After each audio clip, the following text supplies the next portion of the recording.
Thank you, Mr. Chairman. Ms. Atkinson, you wrote stories critical of the Obama administration. Is that accurate?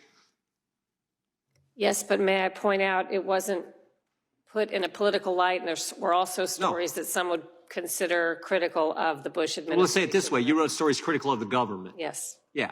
And you factually reported. And then you did on Fast and Furious, you did on Benghazi and other issues. Yes. And even before, as you said, on the Bush administration. And then strange things started happening to you, right?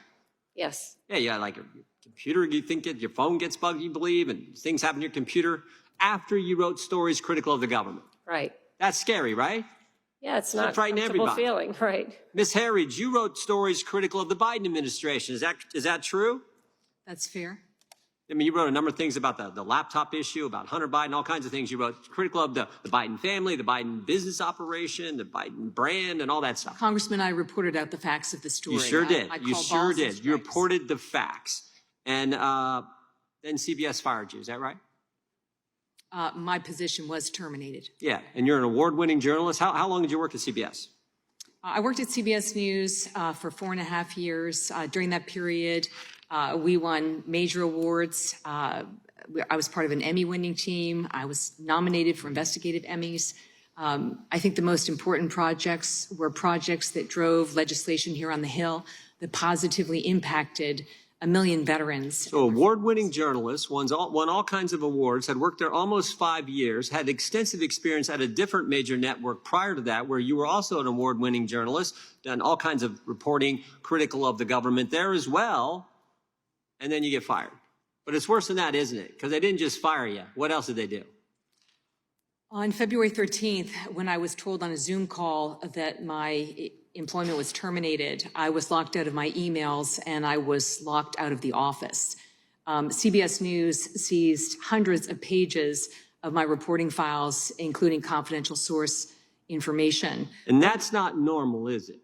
No, that's not my experience in the other 2 networks that I've worked at or with my colleagues at CBS News. When the network of Walter Cronkite seizes your reporting files, including confidential source information, that is an attack on investigative journalism. Yes, it sure is. So I'm just trying to, it seems to me there's a pattern developing here. You're critical of the government, Ms. Atkinson situation, and shazam, they start doing all kinds of strange things to your phone line, to your computer. You're critical of the government at a major news organization, and you're an award-winning journalist. You've been there 5 years, you get fired. But it's not just you got fired. In fact, we can, maybe there's nothing to that. But what we do know is they seized your documents. That's scary as well. And you talk about a chilling effect on the First Amendment. I don't know how it could be more chilling. Now, thank goodness the lady sitting beside you, they stepped in, right? Because they're stepping in and helping. Them stepping in helped you get because you got your files back finally, didn't you?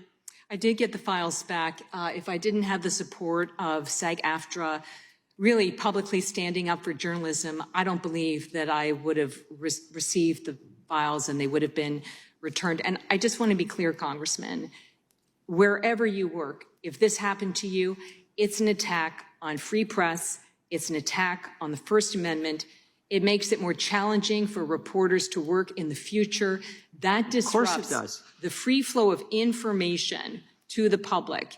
They call it journalism a profession for a reason, because it's about an informed electorate, and it's a cornerstone of our democracy.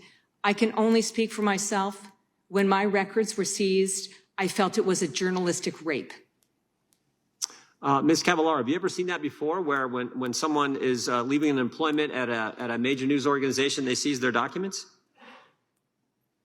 I can't say that SAG-AFTRA is familiar with every single case of termination or departure where— I'm not asking that. I'm saying, have you ever seen anything like this? I have no recollection of seeing— Well, that should scare us too. First time it ever happened, and it happens to an award-winning journalist who's been in this profession for a number of years, known all across the profession. And that happens on the heels of what happened to Ms. Atkinson, because both journalists were critical of the government. That's exactly that's what journalism is about, being critical of the government when the government's doing things wrong, and then to have a major news organization or the government itself do this. In your testimony, Ms. Herridge, you had a very important line. You said, if confidential sources are not protected, journalism is dead.